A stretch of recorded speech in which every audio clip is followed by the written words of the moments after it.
안녕하세요. DJ 선아입니다. 오늘의 사연 시작해 보겠습니다. 사람들은 너무 당연한 듯 가족이라는 울타리는 언제나 든든하고 따뜻할 거라 믿고는 하죠. 하지만 때로는 가장 가까운 사람에게서 받는 상처가 세상 그 어떤 아픔보다 깊기도 합니다.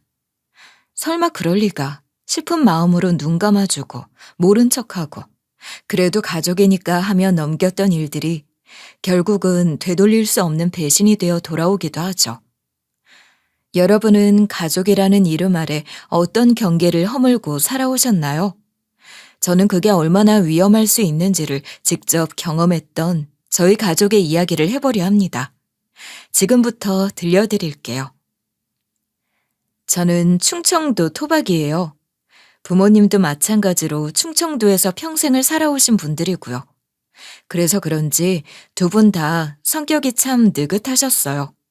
언니랑 제가 뭔가 실수하거나 잘못해도 막 큰 소리 치는 법은 없고 꼭 은근하게 돌려서 한 방 먹이는 식으로 말씀하시는 게 특징이셨죠. 느릿느릿하면서도 본인 하실 말씀은 다 하시고 듣고 나면 괜히 찔리는 그런 말씀을 툭 던지시곤 했죠. 아, 내비둬. 지가 어련히 알아서 잘하겠지. 뭐 괜한 말을 해봤자 내 속만 상하지. 아, 그려. 지가 다 컸는데 그냥 해보면 알겠지 뭐. 듣고 있으면 화가 나는 건 아닌데 뭔가 머리끝이 간질간질해지는 기분이에요. 괜히 마음에 찔리고 괜히 반성하게 되고 어쩔 땐 대놓고 혼나고 싶을 정도로 답답했던 적도 있어요. 저희 아빠는 도배장판 기술자셨어요. 시멘트 냄새랑 본드 냄새가 늘 옷에 배어 있었고 자주 무릎이 까져 계셨죠. 엄마는 식당에서 주방 일을 하셨어요. 손가락 마디마다 굳은 살이 박혀 있었고요. 그런 두 분이 번 돈으로 저희 자매를 대학까지 보내주셨어요. 지금 생각하면 참 그 자체로 너무나 정직하게 번 돈이었고 너무 감사한 삶이었죠. 말로는 다 표현 못할 정도로요. 저는 그다지 공부를 잘하는 편은 아니었어요. 시험 때마다 벼락치기 하고 과제도 늘 마감 임박해서야 겨우겨우 해내고 그랬죠. 뭔가 특별히 잘하는 재능도 없었고요. 그런데 어릴 때부터 주변 사람들이 절 보면 꼭 하는 말이 있었어요. 희경이는 사람 얘기를 참 잘 들어줘 하는 거였죠. 친구들 고민 들어주고 언니가 속상한 일 있으면 밤새 얘기 들어주고 이모가 답답하다고 하면 같이 밥 먹으며 얘기 들어주고 저는 그게 그냥 당연한 일인 줄 알았어요. 근데 다들 넌 그게 재능이야. 사람 마음 헤아리는 거 아무나 못해.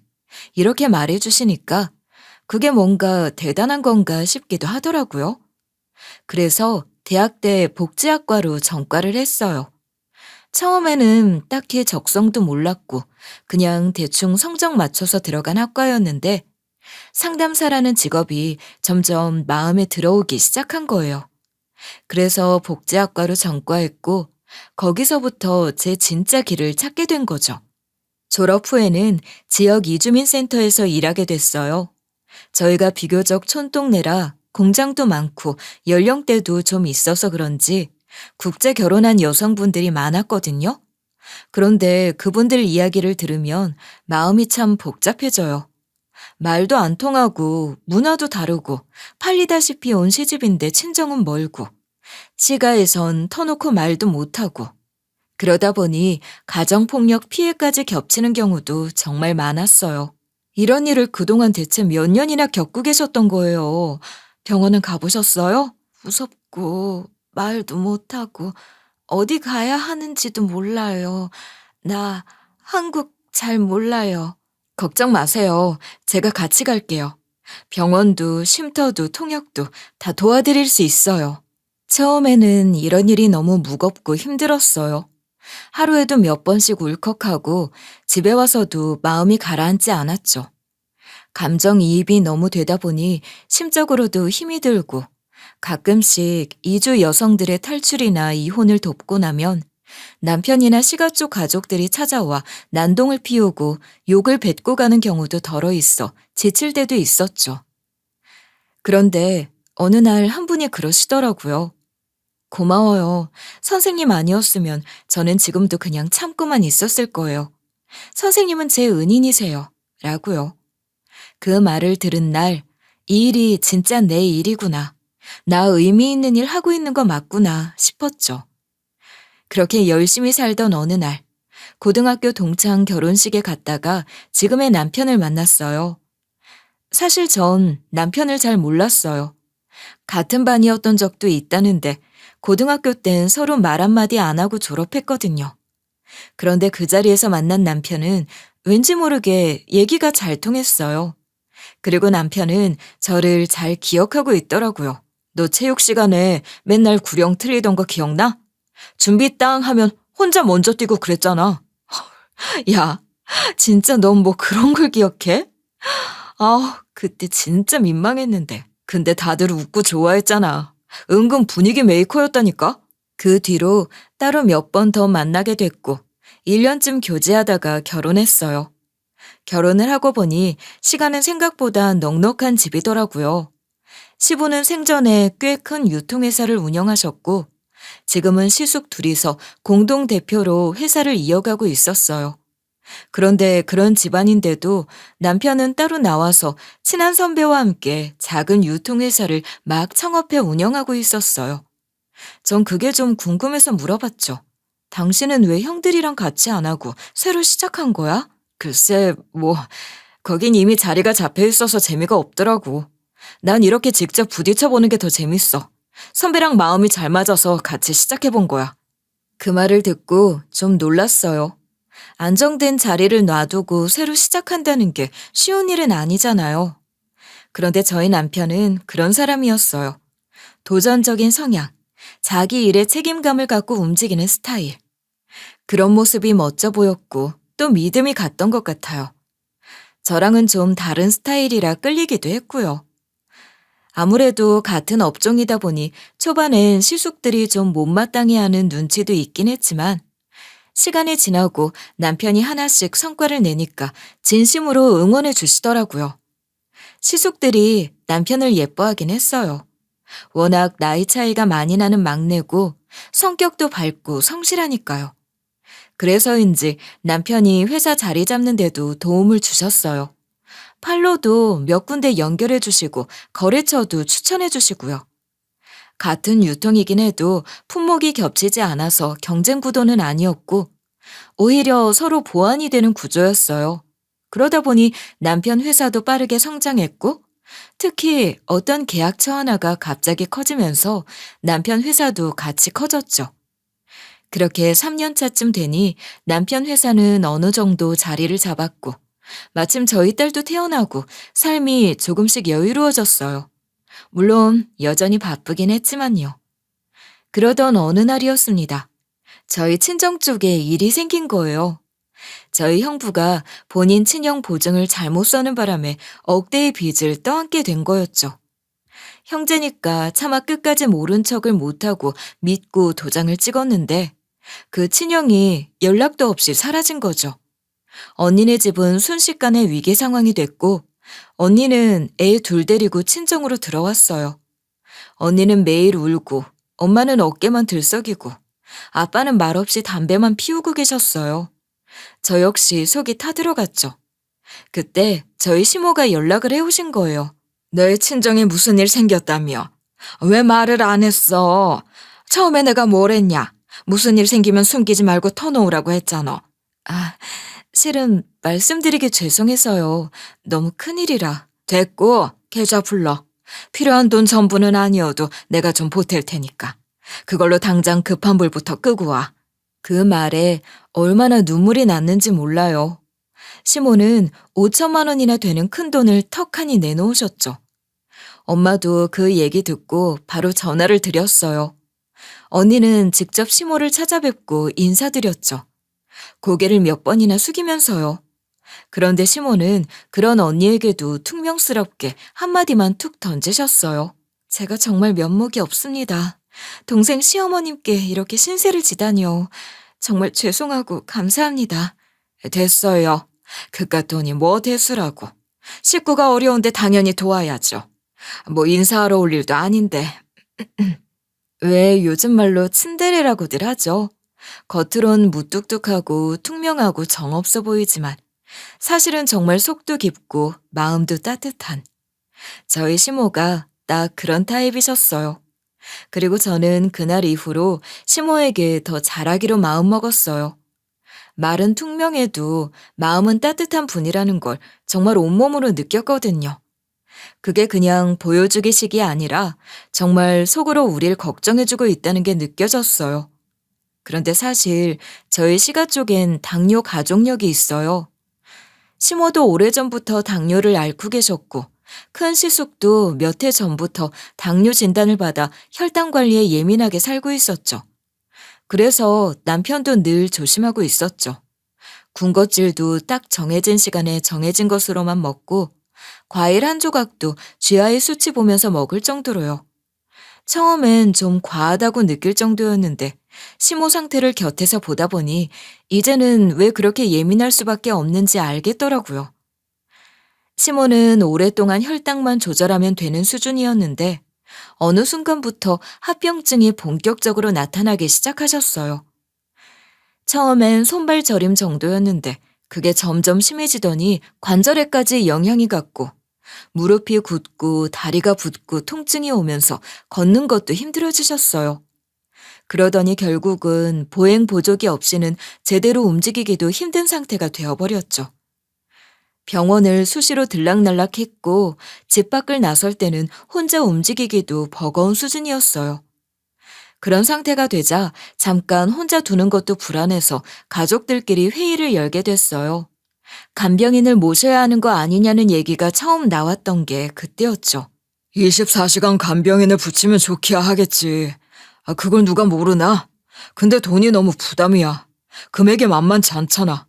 하루 이틀 아프다 나을 병도 아니고 이게 몇 년이 될지 모른다니까. 그래, 우리가 돈을 모아 쓰긴 해도 매달 그걸 어떻게 감당해? 형수 말처럼 밤 시간만 쓰고 낮에는 교대로 보면 되는 거 아니야? 그 말을 듣고 남편이 헛웃음을 지었어요. 뭐가 그렇게 계산이 빠른지.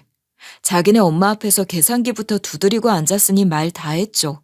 교대로 본다는 게 결국 우리 보고 하란 소리 아니야? 형들이나 형수들이나 낮에도 시간 안 되고 밤에도 안 되고 주말도 바쁘다면서. 누가 그렇대? 그래, 그건 차차 좀 조율을 해보자고. 감정 상하지 말고.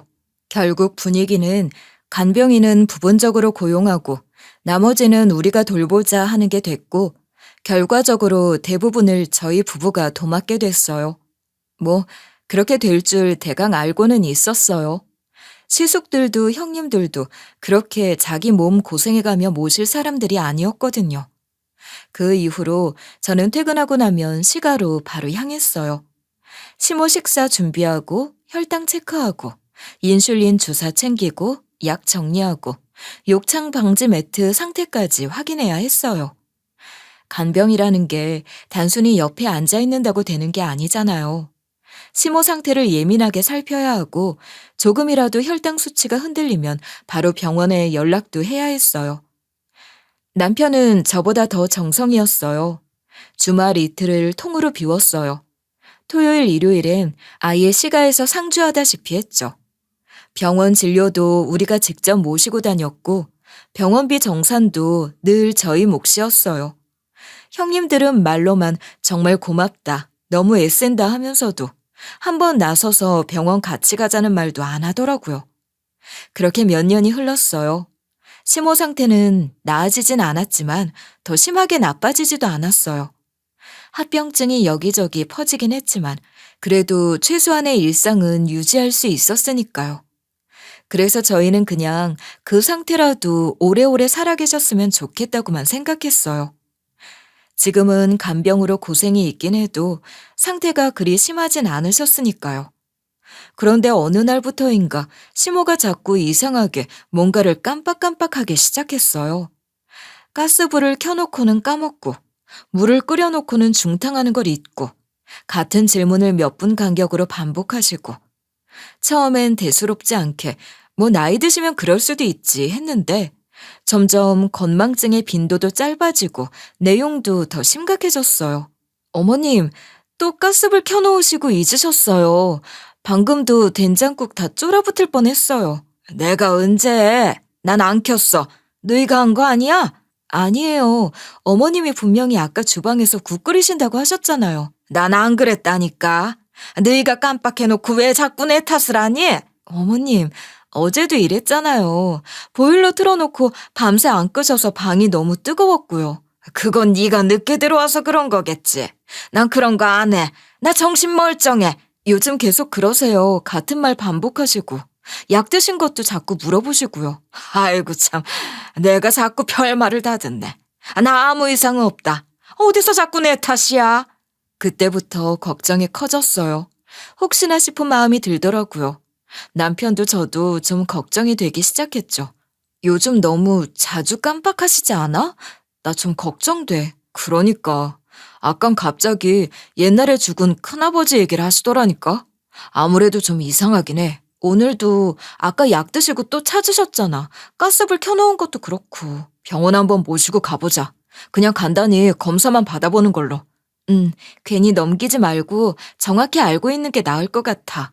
한번 병원에 모시고 가야지 하던 어느 날, 시모가 혼자 병원에 다녀오셨어요.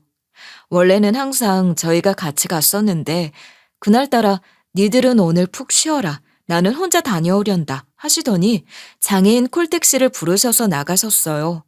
그런데 저녁 늦게 돌아오신 시모는 말없이 방문을 닫고 들어가 앉으셨고 한참 동안 가만히 계셨어요. 그 뒷모습을 보는데 뭔가 이상한 예감이 스쳤죠. 그리고 이틀 뒤 시모는 가족들을 모두 불러 모으셨어요. 시숙들, 형님들, 저희 부부까지 모두 거실에 모였고 시모는 한숨을 길게 내쉰 뒤 조용히 말씀하셨죠. 상태가 내 스스로도 영 안 좋더라고. 그래서 혹시나 싶어 병원에 가봤다. 검사 결과 나왔다. 치매란다. 초기라더라. 니들한테는 말해두는 게 맞는 것 같아서. 순간 거실이 얼어붙었어요. 시숙들은 입을 틀어막고 서로 눈치만 봤고 형님들은 어머나 이제 어쩌면 좋아 하며 웅성거렸어요. 누가 먼저 나서서 말하는 사람 하나 없었어요. 분위기가 이상하게 흘렀죠. 촉이라고는 하지만 이거 현실적으로 간병이 더 어려워지겠는데? 요양원 같은 데를 미리 알아보는 게 좋지 않겠냐? 그치. 보통 병도 아니고 치매인데. 솔직히 이 상태로는 계속 집에서 돌보기도 너무 힘들잖아. 그 말을 듣고 저는 정말 가슴이 철렁했어요. 겨우 진단을 받은 시점인데 벌써부터 요양원을 얘기한다고? 결국 제가 입을 열었어요. 초기인데 벌써 요양원 얘기부터 하시는 건 아니죠. 저희 부부가 모실게요. 제가 직장 잠깐 휴직하고 어머님 곁에 있겠습니다. 그 말에 시모는 놀란 얼굴로 절 바라보셨고 남편도 제 손을 꼭 잡았어요. 그렇게 말해줘서 고마워 여보. 그렇게 저희는 다시 이번엔 더 큰 마음을 내어 시모 곁을 지키게 됐어요. 그런데 왜 그럴까요? 악재는 꼭 한꺼번에 오는 거 있죠. 시모가 치매 진단받고 나서 가족이 전부 그 일로 정신없는 상태였는데 채 한 달도 지나지 않아 남편 회사에서 문제가 터졌어요. 남편과 함께 회사를 창업했던 동업자가 갑자기 회사를 나가겠다고 선언한 거예요. 그동안 이익 배분 문제로 둘이서 언성이 높아지는 걸 몇 번 보긴 했지만 그래도 진짜 등을 돌릴 거라고는 생각 못 했죠. 나 지금 정신이 하나도 없어. 창섭이 형이 갑자기 회사를 나가겠대. 뭐? 갑자기 왜? 무슨 일 있었어? 아니, 이익 배분 가지고 요즘 자꾸 불만이긴 했는데 갑자기 확 돌아섰어. 지분도 정리하겠다고 하고. 말도 안 돼. 갑자기 왜? 나도 몰라. 전화도 안 받아. 변호사랑 이야기하겠대. 이 타이밍에 왜 이런 일이 겹치지? 가뜩이나 어머님 일도 정신없는데.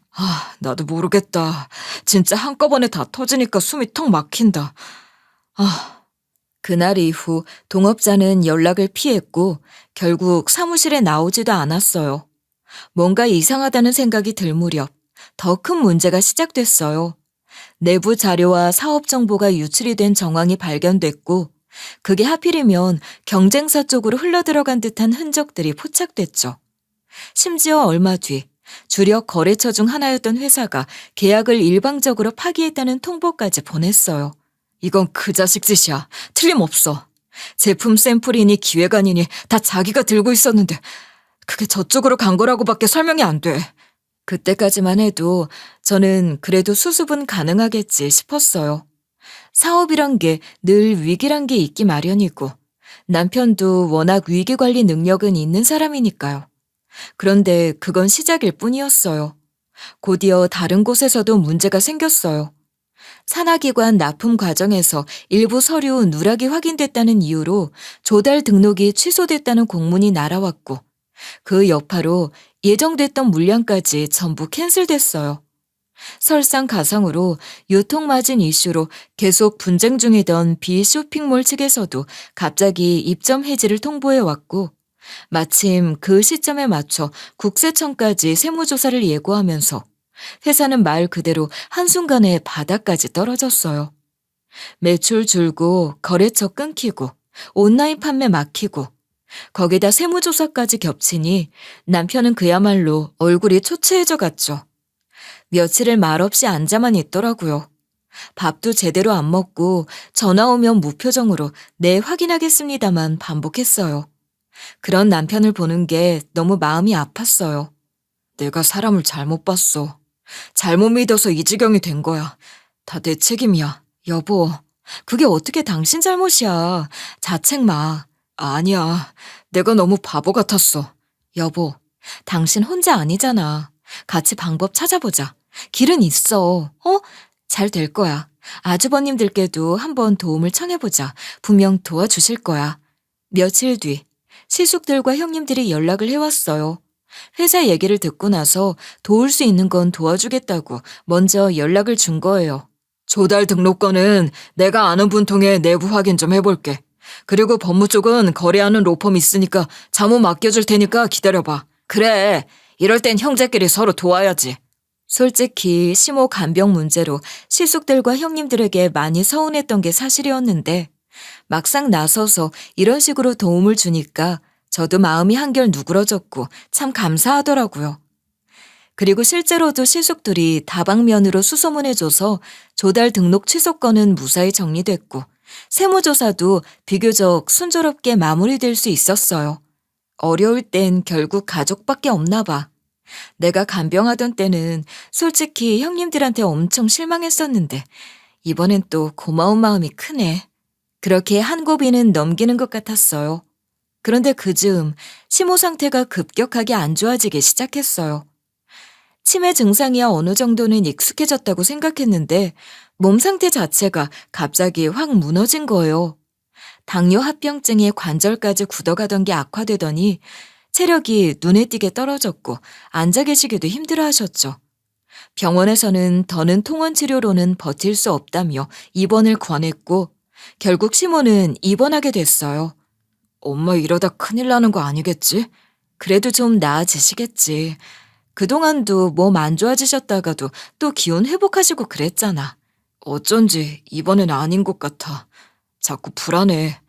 이제 진짜 얼마 안 남은 것 같은 그런 느낌이 들어. 불행히도 예감은 들어맞았어요. 시모는 입원한 지 열흘 만에 가족들 곁에서 조용히 눈을 감으셨어요. 마지막 날엔 남편이 손 꼭 잡고 있었고 저는 시모 귀에 대고 조용히 얘기했습니다. 어머님, 그동안 고생 많으셨어요. 저희는 어머님한테 참 많이 배웠어요. 이젠 아프지 말고 편안히 푹 쉬세요. 10년 가까이 병과 싸워오신 삶이었고 시모도 참 고생하셨다 싶더라고요.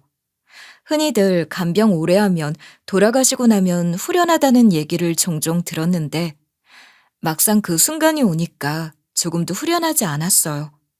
오히려 자꾸만 시모가 부엌에서 가스불 켜던 모습, TV 보시며 간식을 드시던 모습, 주말마다 저희 딸아이 머리를 쓰다듬던 손길이 하나씩 떠올랐어요. 그 손이 이젠 없다는 사실이 믿기지 않았고 허전함이 너무 컸고 눈물이 나더라고요. 장례식은 조용하고 무겁게 진행됐습니다. 말도 많고 탈도 많았던 시가였지만 그날만큼은 누구 하나 목소리를 높이지 않았고 흐느낌도 조용하게 삼켰죠. 그리고 장례가 끝나고 나서 며칠 뒤였어요. 변호사 한 분이 찾아왔고 시모의 유언장이 있다며 가족 전부가 모인 자리에서 내용을 공개하겠다고 하셨어요. 시숙들과 형님들 그리고 저희 부부까지 다 모인 거실에선 긴장감이 팽팽했어요. 변호사는 유언장을 펼쳐들고 읽기 시작했습니다. 큰아들 부부에게는 3억, 작은아들 부부에게도 3억, 막내 아들 부부에게는 내 금고 열쇠 하나를 남긴다. 순간 정적이 흘렀어요. 큰형님이 먼저 입을 열었죠.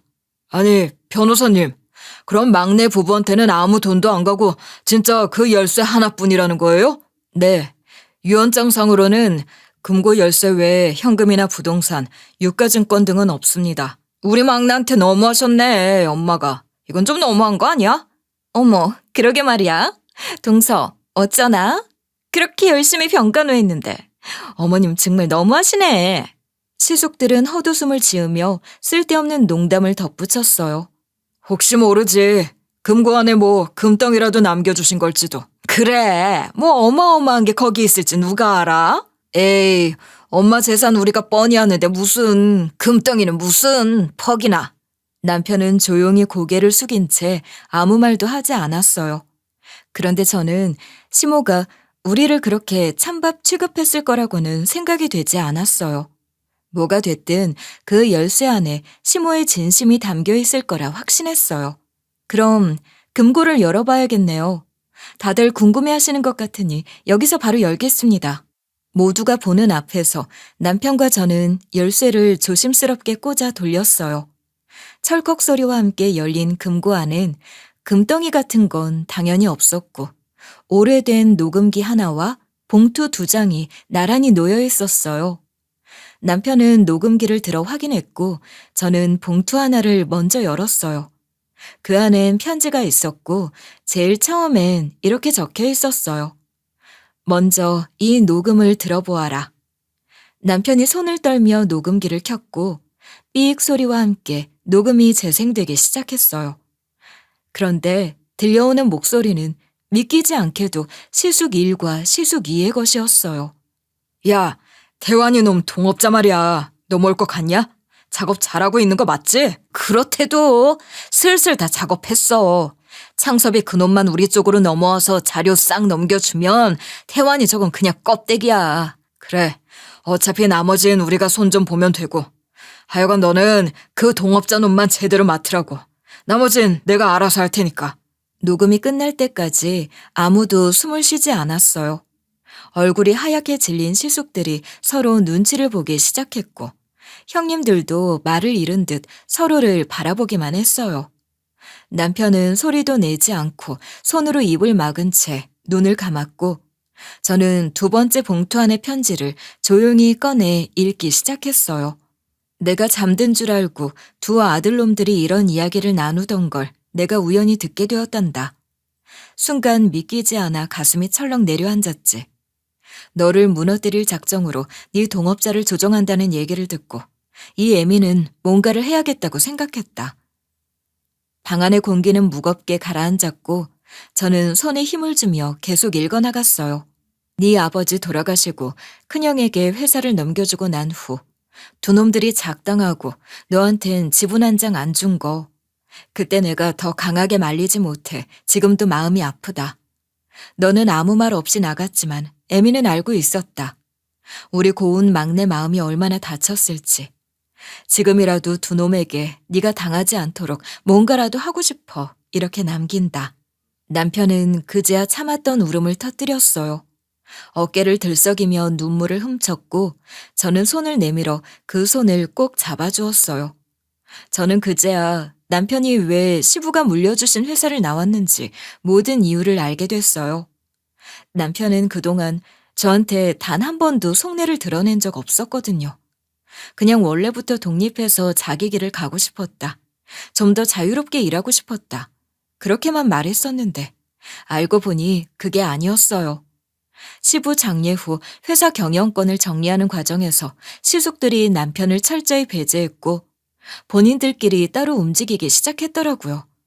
남편은 모든 걸 뒤늦게 알게 됐고 형제들한테서 받았던 배신감이 너무 커서 더 이상 그 안에 머물 수 없었다고 했던 거예요. 가족이라는 이유로 그저 참고 또 참았는데 결국엔 본인을 무시하고 찬밥 취급까지 했다는 걸 견디지 못했던 거죠. 그 말을 듣는 순간 저는 멍해졌어요.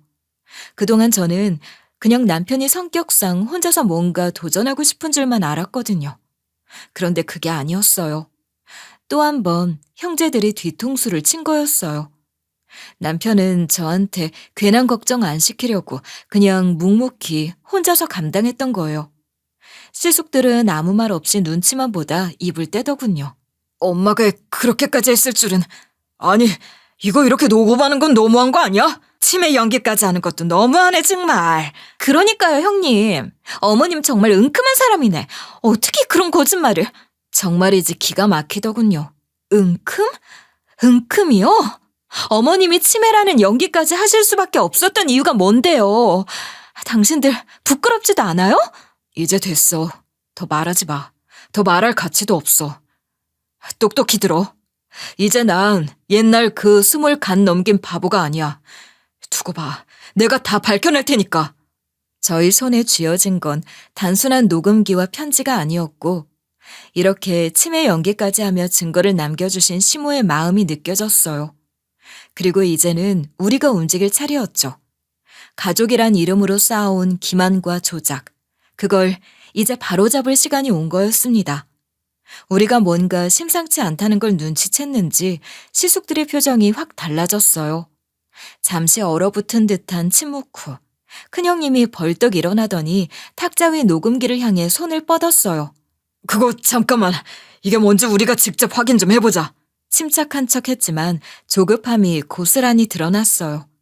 그 순간 큰형님도 자리에서 벌떡 일어나더니 녹음기를 향해 빠르게 다가왔어요. 그거 이리 줘. 뭔 헛소리를 녹음해놨는지부터 확인해야지. 그래, 일단 줘봐. 이리 달라니까. 이거 왜 이래요. 이거 놓으라고. 남편은 반사적으로 몸을 앞으로 숙이며 녹음기를 손으로 감쌌어요.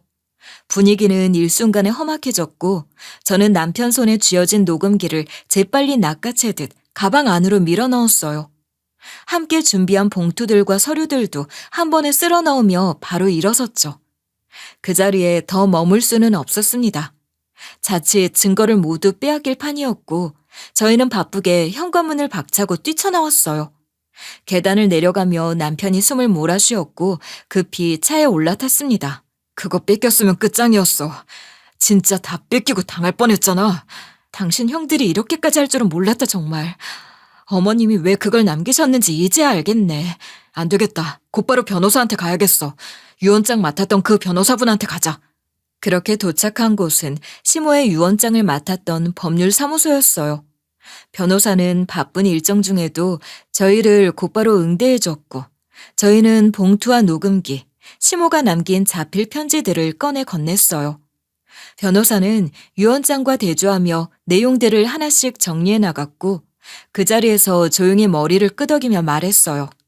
단순한 가족 간 다툼으로 보기엔 무리가 있어 보입니다. 이건 명백히 회사 지분과 경영권을 둘러싼 공모 혹은 그 이상의 조직적 개입으로 확장될 수 있습니다. 변호사는 자료 중 시모의 메모를 하나하나 꼼꼼히 살펴보았고 날짜별로 정리된 손글씨 메모엔 시숙들이 남편의 동업자에게 접근했던 정황, 회사의 내부 정보를 특정 시기에 빼돌렸던 기록, 그리고 외부 협력업체와의 수상한 계약 내용까지 나와 있었어요. 시모가 직접 작성한 이 메모들은 진위 여부를 따져야겠지만 적어도 조사로 이끌기엔 충분하다고 판단했어요. 가장 먼저 확인에 들어간 건 남편의 옛 동업자였어요. 일단 그 동업자부터 만나 자초지종을 들어봐야 했죠. 연락이 닿기까지 며칠이 걸렸고 어렵게 약속을 잡아 만난 자리에서 동업자는 손을 덜덜 떨고 있었어요. 미안하다 태원아. 내가 너한텐 정말 면목이 없다. 그런데 나도 사정이 있었어. 나한테도 그럴 수밖에 없는 사정이 있었다고. 어쩔 수가 없었다니 그게 무슨 말이야? 형들 꼬임에 넘어간 건 명백한 사실이잖아. 우린 30년이 넘은 사이야. 어떻게 그런 유혹에 그렇게 쉽게 넘어갈 수가 있어? 너희 형들이 여러 번 찾아왔어. 처음엔 스카웃처럼 접근했고 그때 나도 당연히 거절했다. 그런데 점점 협박과 압박에 가까운 말들이 이어졌어. 진짜야. 처음엔 나도 거절했어. 근데 예전에 지인 명의로 투자 돌렸던 거 있잖아. 그걸 들고 나오더라고. 세무조사까지 언급했던 거지? 그래. 그거 걸리면 세금 포탈에 위장 거래에 다 걸린다고. 너도 알다시피 우리 애들 유학 보내고 있잖냐. 우리 애들한테도 문제가 생길 거고 모든 게 다 무너질까 봐 무서웠어. 결국 자료를 넘겨줄 수밖에 없었다. 너한텐 정말 미안하지만 어쩔 수 없었어.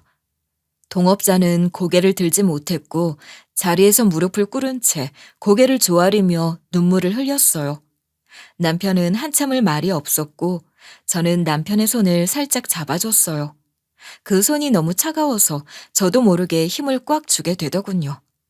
그날 이후 변호사와 함께 본격적인 자료 정리에 들어갔고 시모가 메모에 남긴 힌트를 따라 몇몇 계약서를 다시 확인해 본 결과 이중계약의 흔적이 드러나기 시작했어요. 남편 명의로 되어 있던 거래처와 시숙이 실질적으로 운영하는 외부 하청업체 간의 연결고리도 확인했고 심지어 협력업체 중 하나로 일정 비율의 리베이트가 흘러간 정황까지 드러났어요. 이 모든 것들이 합쳐져 남편 회사를 고의로 무너뜨리고 시숙들 쪽으로 이익을 돌린 배임 정황까지 분명해졌어요. 형이란 놈들이 어떻게 이런 짓을 하냐고요. 이건 명백한 경제범죄예요. 그렇죠, 변호사님? 맞습니다. 단순히 증오로 일을 꾸민 정도의 수준 이상이에요. 본인들에게 이익을 몰아주는 구조를 고의적으로 만든 겁니다. 형사고발로 충분히 이어질 수 있습니다. 변호사의 판단 아래에 고발장을 접수했고 수사가 시작됐어요. 검찰은 곧바로 관련 자료들을 확보하고 시숙들 소환 조사를 진행했어요. 시숙 둘은 각자 책임을 떠넘기느라 진술이 엇갈렸고 결정적으로 동업자의 자백과 시숙의 메모 그리고 날짜가 맞는 계약서 복사본들이 증거로 작용했어요. 기소가 이루어졌고 혐의는 단순 명예훼손이나 업무 방해가 아닌 경영권 탈취를 위한 배임 교사와 업무상 배임 혐의가 중심이었습니다. 문제가 터지자 집안 분위기는 폭풍처럼 뒤집혔고 며칠 뒤 형님들이 저희 집 앞에 찾아왔더라고요. 문 앞에서 고개를 숙이고 눈물까지 흘리며 용서를 구했지만 남편의 눈빛은 단호했어요. 서방님이 서운하신 건 이해하지만 그래도 어떻게 한 번만 선처해 주세요. 이렇게 부탁드립니다. 예, 부탁드려요, 서방님. 그리고 안 믿기시겠지만 전 정말 몰랐어요. 진짜예요. 설마 형수님들이 모르셨겠어요? 옆에서 다 들었고 다 아셨잖아요. 사람을 어디까지 바보로 보십니까? 제가 말을 안 하니 모른다 생각하신 모양인데 그 옛날 불합리한 일 당할 때도 형수님들 역할도 있었던 거 저 다 압니다. 그땐 제가 어려서 다 참았죠. 근데 이젠 아니에요. 그래도 미우나 고우나 가족이잖아요. 설마 형들을 빵에 보낼 생각인 건 아니시죠? 그쵸, 서방님? 그딴 게 가족이면 전 가족 필요 없어요.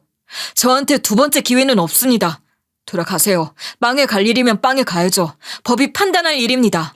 형님들은 할 말을 잃은 채 한참을 서 있다 돌아섰고 저는 현관문을 닫으며 남편의 어깨를 토닥였어요. 잘했어. 잘한 거야. 마음 약해지지 마. 그 사람들 절대 선처해주면 안 돼. 두 번 다시는 당하는 일 없을 거야. 끝까지 가보자고 어디. 참, 그리고 저희가 금고를 열었을 때 안에는 녹음기 외에도 봉투가 2개 들어있었잖아요. 하나는 손때 묻은 편지였고 나머지 하나는 두툼한 서류 뭉치가 들어있었어요. 처음엔 그저 평범한 서류겠거니 했지만 봉투를 열어본 순간 저도 남편도 말문이 막혔어요. 그 안에는 시모 명의로 된 부동산 등기 서류와 명의 이전 관련 위임장이 들어있었던 거예요. 더 놀라운 건 그 위임장의 수임인이 다름 아닌 저희 부부였고 등기부 등본을 떼어보니 시모가 돌아가시기 몇 달 전에 이미 명의를 우리 이름으로 바꿔둔 상태였다는 사실이었어요. 이거 진짜야? 우리 이름으로 명의가 바뀌어 있다고? 말도 안 돼. 난 이 건물 있는 줄도 몰랐어. 엄마가 이런 걸 우리한테 남기셨다고? 형들한텐 말도 안 하고 혼자 등기해 두셨던 거야. 몰래 조용히 사두신 거고, 심지어 아무도 모르게 우리 명의로 넘기신 건가 봐. 남편의 손에 들고 있던 서류를 몇 번이나 다시 뒤적이며 눈을 비볐어요. 분명히 시몬은 그 건물에 대해 아무에게도 말한 적 없었고, 그 조용한 건물 하나가 이 모든 싸움의 방점이 될 줄은 그때까지도 몰랐어요. 서류를 다시 꼼꼼히 살펴보니 매입 시점과 명의 이전 시점, 그리고 위임장의 작성 날짜까지 완벽하게 정리되어 있었고, 그 내용은 더할 나위 없이 명확했어요. 시몬은 그 건물을 누구에게도 알리지 않고 조용히 지켜오셨고, 세상을 떠나기 전에 오직 저희 부부에게만 넘겨주신 거였어요.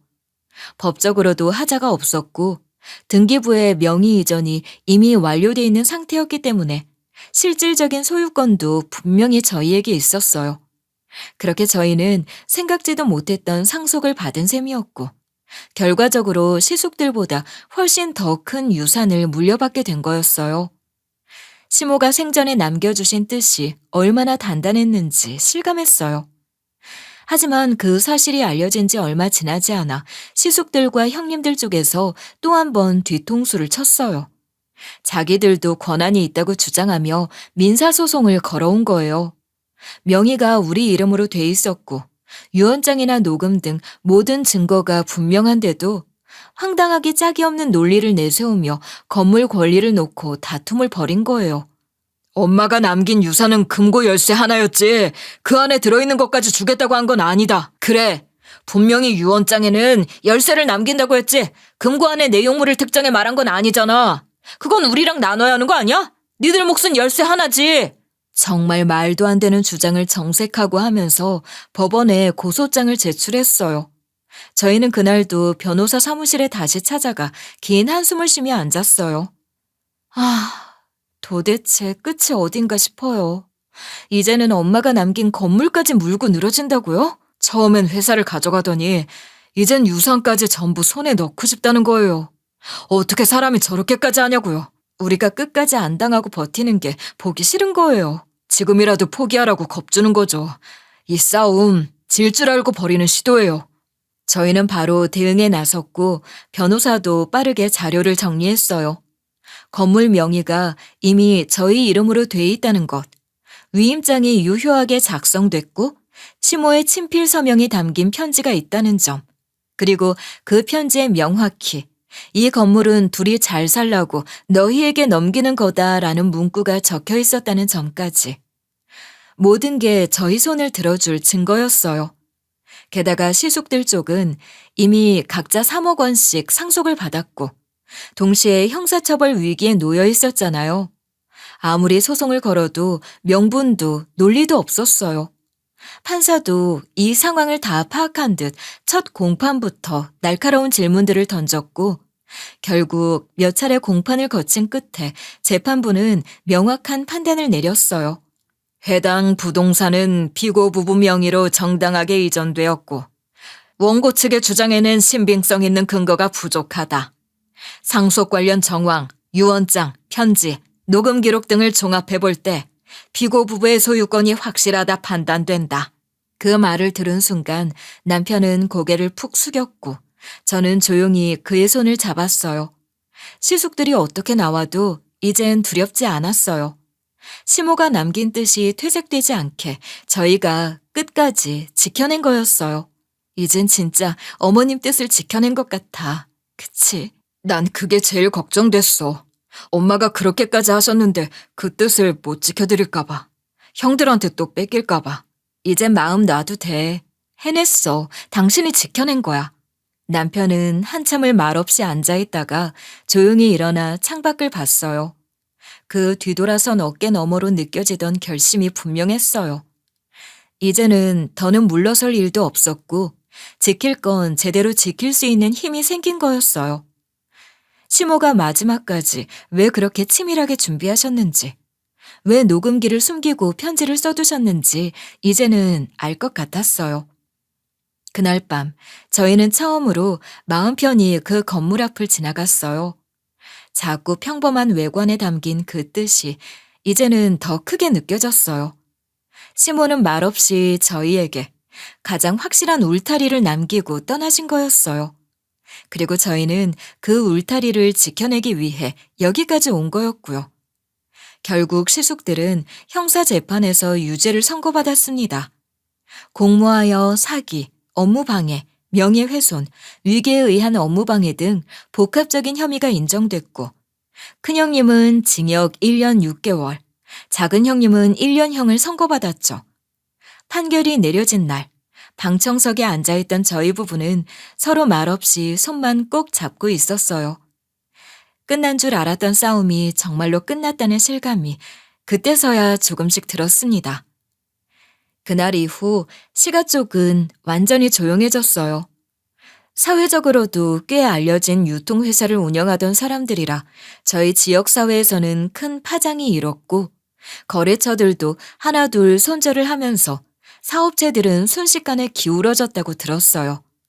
몇몇은 문을 닫았고 일부는 지분을 급히 처분했다는 말도 나왔어요. 뉴스에는 나오지 않았지만 업계에선 다들 아는 이야기였죠. 특히 큰형님은 사건 이후 정신적으로 무너져 병원에 입원하게 됐다는 이야기를 지인에게 전해 들었고 작은 형님은 형수와 이혼한 뒤 고향으로 내려가 연락을 끊고 지낸다고 하더라고요. 어떻게 보면 그들 입장에선 자업자득이었지만 사람 하나하나가 파멸해가는 걸 지켜보는 일이 그리 통쾌하지만은 않았습니다. 그 무렵 저희는 시모가 남기고 간 그 작은 건물 1층을 조금씩 손보기 시작했어요. 낡은 벽지는 뜯어내고 습기 찬 바닥도 새로 깔고 상담이 이루어질 공간에는 따뜻한 조명을 달았어요. 제가 그간 해오던 이주 여성 상담 활동을 위한 전용 공간이 필요했었는데 마침 그 건물이 딱이었던 거예요. 그곳에 상담소를 열기로 한 거죠. 여기서 상담하면 오는 분들도 더 마음 열 수 있겠지? 그럼 분위기도 좋고 당신 얼굴만 봐도 다들 위로될걸? 시모가 물려주신 건물을 보며 이 공간이 단순한 부동산이 아니라 시모의 마음이 담긴 유산이라는 생각이 들었어요. 매일 출근길마다 현관문을 열면서 어머니 감사합니다 라고 속으로 인사드리는 것도 습관이 됐어요. 그리고 남편도 본인의 회사를 완전히 새롭게 정비하기 시작했습니다. 예전엔 동업자에게 의존하거나 형들 눈치 보며 움직이는 게 많았지만 이번엔 처음부터 끝까지 혼자 힘으로 정비했어요. 신규 거래처를 하나하나 발로 뛰며 유치하고 회계 투명성을 확보하면서 점점 회사를 탄탄하게 일으켜 세우기 시작했죠. 요즘 회의 안 힘들어? 밤마다 자료 보느라 잠도 잘 못 자던데. 피곤하긴 한데 이상하게 기분은 좋아. 뭔가 다시 세우는 느낌이 들어서. 당신은 어때? 당신도 일 많잖아. 나도 그래. 피곤하고 일도 많지만 오히려 마음은 가볍고 좋아. 우리 여기까지 온 거 보면 이제 진짜 뭐든 할 수 있을 것 같아. 그렇지? 그 사이에도 간간히 시가 쪽 친척들이 조심스럽게 연락을 해오긴 했습니다. 명절쯤 되면 갑자기 톡이 와서는 이제 좀 화해할 때도 되지 않았냐. 너희 형들도 많이 힘들어하더라. 라는 식의 말들이었죠. 남편은 그럴 때마다 웃으며 통화를 끊었습니다. 그 사람들 또 뭐래? 용서 어쩌고? 똑같지 뭐. 이제 그만하자. 가족끼리 이러지 말자. 참나. 진짜 너무들 한다. 가족끼리 그런 짓 한 건 괜찮다 이거야? 어이가 없네 정말. 뭐 한 푼이라도 얻으려고 눈독 들이는 모양이지. 그래서 분명히 못 박았어. 나한테 가족은 이제 당신이랑 우리 애 하나뿐이라고. 그 대답을 듣고 저는 마음 깊이 안심했어요. 저희 부부는 더 이상 흔들리지 않았습니다. 아무리 가까운 가족이라 해도 그걸 핑계로 다시 손 내밀 사람들과는 완전히 선을 그었습니다. 시모는 모든 걸 계산하고 준비하셨던 것 같아요. 돌아가시기 전 정말 마지막 순간까지도 한치의 오차 없이 계획하셨다는 걸 시간이 지나며 실감하게 됐어요. 치매 연기도, 금고에 남긴 증거들도, 몰래 사두신 건물까지. 그분의 모든 선택이 결국 우리 가족을 지켜내는 방패가 되었던 거죠. 지금 저희는 그분의 뜻을 품고 살아가고 있습니다. 흔들릴 때마다 금고 안에서 처음 꺼냈던 그 편지를 다시 꺼내 읽곤 합니다. 거기엔 이렇게 적혀 있었죠. 정의는 멀어 보일 때가 많다. 아무리 애써도 닿지 않을 것 같고 괜히 혼자만 고생하는 것처럼 느껴지기도 한다. 그래도 나는 믿는다. 정의도 진실도 결국 그 자리에 닿는다고. 느리더라도 돌아가더라도 끝내 거기 닿는다고 말이다. 이젠 그 말이 저의 삶의 좌표가 됐습니다. 이 이야기를 통해 그래도 가족이잖아 라는 말이 얼마나 무책임하고 때로는 얼마나 폭력적일 수 있는지 다시 한번 생각해보는 계기가 되셨으면 합니다. 저 역시 예전엔 쉽게 그렇게 말했어요. 그래도 가족인데 이해해야지. 그렇게 스스로를 달래며 또 남에게도 그 말을 아무렇지 않게 건넸어요. 하지만 지금은 알아요. 그 말은 상처 입은 사람의 고통을 가볍게 덮고 지나가게 만들고 결국엔 잘못한 사람이 끝까지 반성 없이 살아가도록 도와주는 말일 수도 있다는 거요. 저는 이제 더는 그렇게 말하지 않기로 했습니다. 가족이라는 이름 아래 서로를 짓누르고 참게 만들고 침묵하게 하는 일들이 반복되지 않았으면 합니다. 진짜 가족이라면 그 이름에 걸맞게 책임있게 행동해야 하고 잘못했다면 사과하고 고쳐야 하죠. 용서는 강요할 수 있는 게 아니고 사랑은 의무가 아닙니다. 이 이야기를 통해 여러분도 누군가의 상처에 대해 쉽게 그래도 가족이니까 라는 말로 덮지 않게 되시기를, 그 말이 얼마나 큰 부담이 될 수 있는지를 함께 생각해 주셨으면 합니다. 그럼 긴 이야기 함께 들어주셔서 진심으로 감사드리고요. 여기서 끝마치겠습니다.